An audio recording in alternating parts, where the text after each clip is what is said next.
በነገራችን ላይ ሰሞኑን ህዳሴን በሚመለከት ማን ሰራው፣ እንዴት ሰራው፣ የማን ድርሻ ስንት ፐርሰንት ይሆናል የሚል ጉዳይ በእጅጉ አከራካሪ ሆኖ ቆይቷል።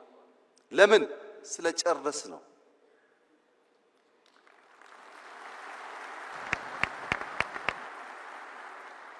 ያለቀ ነገር ፍሬ ባለቤቱ ስለሚበዛ እንጂ አሳበን ብንተወው ኖሮ አይነንትና አበላሹት ይባላል እንጂ አንድም ሰው አይጠጋጋም ነበር። አሁንስ ተሳክቷል። ስኬት ባለቤቷ ብዙ ነው። ብዙዎች ይፈልጓታል፣ ይሻሙባታል። የመደመር መንግስት በእንዲህ ባለው ጊዜ የሚመርጠው መንገድ ተሳክቷል።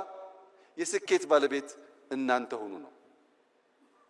ለስኬት ለመሻማት ጊዜ የለውም የመደመር መንግስት፣ ማሳካት ስለሆነ ግቡ። ሲያሳካም ብቻዬን ማሳካት እችላለሁ ብሎ መደመር አያምንም።